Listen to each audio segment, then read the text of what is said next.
apakah Indonesia sudah menjadi negara superpower dalam 20 tahun? Jawabannya, kita masih negara pengimpor, kita masih negara penghutang, kita masih bergantung yuan dan dolar. Apakah itu dikatakan negara superpower? Gitu ya. Defisit neraca perdagangan kita sama Tiongkok membesar, gitu ya. Produsen kita juga bukan barang-barang yang nilai tambah, tetapi masih bahan baku atau komoditi.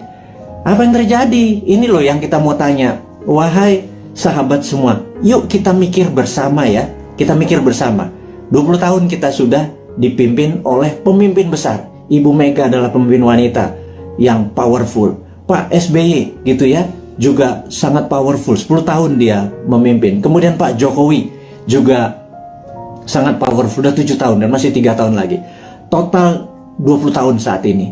Pertanyaannya kita, apakah sudah jadi negara superpower? GDP per kapita waktu Bu Mega itu adalah 1.700. Kemudian sama Pak SBY dibikin sekitar 3.700. Kemudian saat ini Pak Jokowi naik 15% lah. 7 tahun naik 15%, jadi sekitar 4.000-an gitu ya. Kalau Pak SBY naiknya 220%. Kemudian Bu Mega naik sekitar 15% 3 tahun. Jadi saat ini kita ulangi lagi, apakah Indonesia menjadi negara superpower selama 20 tahun 3 presiden ini berkuasa? Nah, kemudian di 2024 para calon-calon yang ada itu genre politiknya adalah mirip dengan ketiganya. Misalnya kita sebut aja Pak Prabowo, ya dia adalah ke Ibu Mega gitu ya. Kemudian ada AHY mungkin ya, itu dia ke arah Pak SBY. Kemudian ya ada nama-nama seperti Pak Ganjar, Erick Thohir dan lain sebagainya, seperti istana sekarang atau Pak Jokowi genrenya. Apakah dengan mereka menjadi presiden 2024 sekarang yang ada di etalase politik sekarang ini, apakah selama 20 tahun ke depan akan membuat Indonesia menjadi negara superpower? Tanya deh, gitu ya. Anda kan ngefans tuh ya sama Pak Ridwan Kamil, ngefans sama Pak Ganjar. Nggak salah ngefans sama mereka. Saya juga ngefans loh, teman saya semua gitu ya. Tanya 5 tahun dengan mereka, 10 tahun dengan mereka itu akankah membuat Indonesia menjadi negara superpower gitu ya. Nah, pertanyaan berikutnya. Emang ada negara dalam 20 tahun menjadi negara superpower gitu ya? Itu kan, ini Sontoloyo ngomong doang lu si Bosman ini, emang ada negara dalam 20 tahun menjadi negara superpower? Oke. Saya ini saya pembaca buku cukup gila gitu ya, dan dari video IG live terakhir dan hingga saat ini saya lagi membaca buku Deng Xiaoping the Transformation of China dari Ezra Vogel. Bukunya 700 halaman, saya baru baca 500 halaman. Very powerful sekali Deng Xiaoping ini.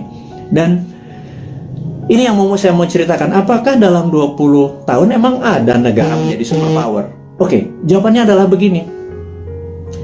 Sahabat semua, di tahun 1918 Perang Dunia Pertama berakhir. Dan disitulah Jerman kalah perang. Jerman harus menanggung hutang atau biaya Perang Dunia Pertama yang rusak tadi ke negara pemenang perang. Jadi sudah Jermannya miskin, Jermannya harus membayar kerusakan yang dia buat. Jadi Jerman kalahnya 2. Udah rata tanah di Jermannya, Jerman harus bayar utang. 1918. Kemudian 1933 Jerman menyerang Polandia. 36, 39 masuklah Perang Dunia Kedua gitu ya, sampai tahun 45. Udah, kita sederhanakan aja. Dari 1918 sampai 1938 itu 20 tahun. Jerman menjadi negara superpower. Betul nggak? Dia bisa mengalahkan Eropa kok dalam 20 tahun dari negara miskin, dari nol. Pertanyaannya, apakah waktu Jerman selama 20 tahun itu untuk menjadi negara superpower, Jerman ngutang IMF? Jerman minjem yuan? Jerman pakai teknologinya Tiongkok? Mikir nggak tuh? Ada nggak sih yang mikir? Apakah Jerman dagang? Jual 10 modal 5. Untung 5 ditabung untuk membangun Jerman yang modern, membuat alat perang yang kencangnya bukan main, membuat kekuatan militer dan bangunan terbesar di Jerman hanya dalam 20 tahun. Saya ulangi lagi, pakai IMF, pakai ngutang, pakai yuan, enggak kan? Oke, mulai nemen ini Bosman ini kalimatnya, nyindir tapi ya biar logik lah. Pengagum-pengagum pejabat sekarang tuh biar mikir gitu lah. Bukan saya ngenyek gitu ya, saya cuma ngingetin. Karena nggak ada yang tahu tuh, nggak ada yang ngomong juga gitu ya. Apa karena terlalu sibuk saat ini banyak cuan yang mereka harus bagi-bagi sehingga lupa belajar gitu ya. Ya wes, Bosman aja yang baca, Bosman yang belajar, saya kasih ke teman-teman semua gitu ya. Berikutnya adalah Jepang 1945, Jepang rata tanah. Jepang rata tanah, Hiroshima Nagasaki itu rata tanah. Pusat perdagangan dia udah nggak produksi lagi. Kemudian 1964, 19 tahun, ada yang namanya Olimpiade Tokyo. Seperti sekarang ini ada Olimpiade Tokyo, Anda harus nonton. Waduh, itu atletnya model semua itu. Ada Alika Smith, ada Robin dari Kanada, ada yang Jerman. Udahlah, Anda nonton lah. Jangan kebanyakan nonton acara sinetron di Indonesia, itu nggak ada pelajaran apa-apa itu. Sekarang udah sehat, kita semangat nonton lah Olimpiade yang saat ini ada di Tokyo gitu ya. Oke, balik lagi ke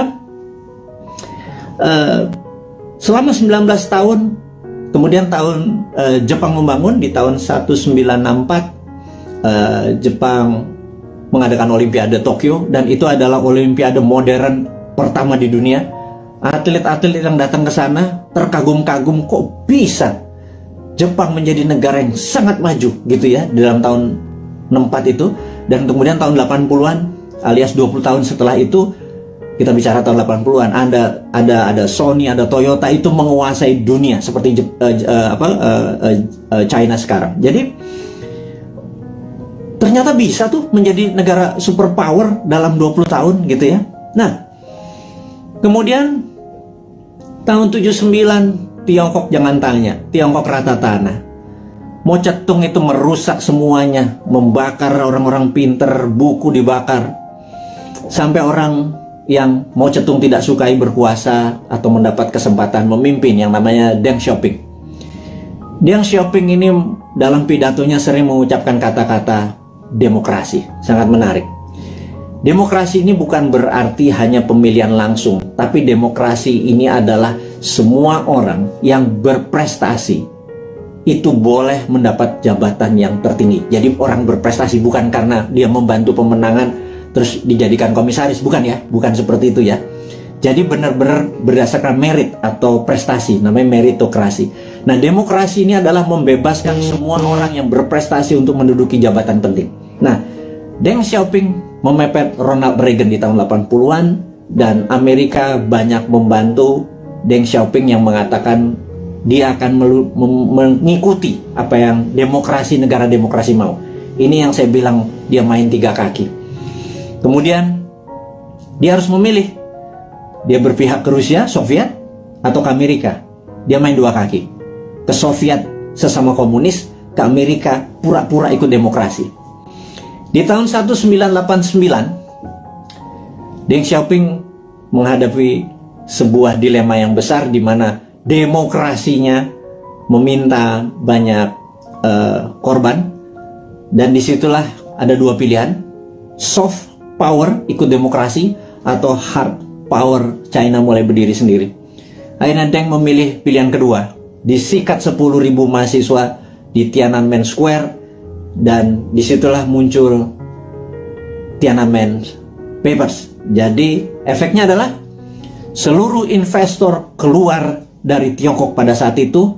China alone, China sendirian. Di tahun 89, para petinggi PKC, Partai Komunis Cina, memutuskan fuck IMF. Nah, kalimat gue ngomong gini nggak apa-apa ya. Kemudian dia mengatakan, waktu ada Tiananmen, Gorbachev itu ada di Tiongkok. Deng Xiaoping di bukunya bilang, Gorbachev goblok katanya gitu. Nah, akhirnya benar, perestroika dan glasnost-nya Gorbachev merubuhkan Uni Soviet gitu ya. Sementara Deng Xiaoping dengan protokol Tiananmen-nya membuat China 89 ya, sendirian, semua ditinggalin sama perusahaan-perusahaan asing. Dia mulai memprinting renminbi dengan yuan dan lain sebagainya, itu udah saya lama ceritakan. Puncaknya adalah tahun 2008 pada saat Olimpiade Beijing. Jadi tahun 1989 sampai 2008 adalah 19 tahun. Oke, kita buletin aja. 20 tahun. China menjadi negara superpower. Sekali lagi, sejak saat itu sampai sekarang 20 tahun kemudian 2013, China punya policy mulai ofensif, mulai menyerang, mulai keluar untuk membuktikan kedikjayaannya dia. Selama 3000 tahun, Tiongkok adalah negara trader terbesar di dunia. 200 tahun terakhir, Eropa masuk ke Shanghai, ke Beijing, dikasih narkoba, opium, membuat goblok orang-orang Tiongkok, dan membuat Deng Xiaoping bilang, kita harus merebut balik. Kemudian apa yang terjadi 20 tahun setelah 1989, tahun 2008 adalah puncak ekonominya Tiongkok, dan sekarang dia terus berjalan 20 tahun kemudian. Dalam 40 tahun, Tiongkok kembali menjadi negara trading terbesar di dunia dan negara kedua terkaya setelah Amerika. Sekali lagi, sahabat semua, ini membuktikan bahwa dalam 20 tahun harusnya Indonesia bisa menjadi negara superpower. Setidaknya road to become superpower country. Nah, 3 tahun Bu Mega, 10 tahun Pak SBY, dan 7 tahun Pak Jokowi, dia sudah do the right thing. Sekali lagi, sudah do the right thing. Ke depan, 20 tahun ke depan, sampai 2045, Indonesia untuk menjadi negara superpower, apakah genre old mind Anda masih mau pakai? Kalau Anda pakai ya silakan, karena ini kan demokrasi, gitu ya. Tetapi kalau Anda mau memakai new mind, ini persis seperti apa yang Tiongkok lakukan, seperti Jerman lakukan, seperti Jepang lakukan.